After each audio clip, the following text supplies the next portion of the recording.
Case का नाम है Vinita Gupta versus state of NCT. Delhi high court का यह जजमेंट है।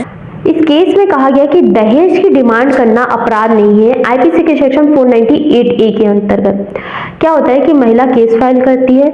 आईपीसी के सेक्शन 498A के अंतर्गत केस फाइल करने के समय कहा गया कि मेरे साथ में ना दहेज की डिमांड की गई है और दहेज के अंतर्गत मुझे ना बहुत ही सुनाया गया, तो उसके रिश्तेदार के ऊपर, फैमिली के ऊपर और उनके माता पिता के ऊपर।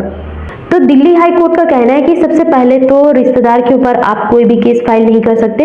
अगर डाउरी का केस है तो उन्हें हटा दिया गया, क्योंकि रिश्तेदार के ऊपर बनता ही नहीं है, क्योंकि वह उनके साथ रहते ही नहीं है। सेकेंड, कि अगर माता पिता है और हस्बैंड है वो आपके साथ में दहेज की डिमांड कर रहे हैं, तो आपने केस क्या फाइल किया है। आईपीसी के सेक्शन 498 कहता क्या है, क्रूअल्टी, मारपीट, मेंटल क्रूअल्टी और फिजिकल क्रूअल्टी, ऐसा कहने पर ही वह क्रूअल्टी होता है। बट दहेज की डिमांड करना क्रूअल्टी नहीं माना जाएगा। अगर आपके साथ में दहेज की डिमांड की गई है तो वह क्रूअल्टी नहीं होगा, वह डाउरी प्रोविजन के अंतर्गत आपको केस फाइल करना होगा।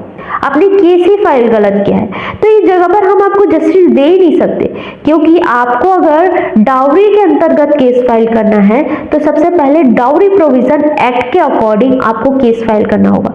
आईपीसी की सेक्शन 498A के अकॉर्डिंग नहीं। तो इस जगह पर गलती यही थी महिला की कि उन्होंने डाउरी प्रोविजन को ऐड नहीं किया, आईपीसी के सेक्शन 498A के अकॉर्डिंग केस फाइल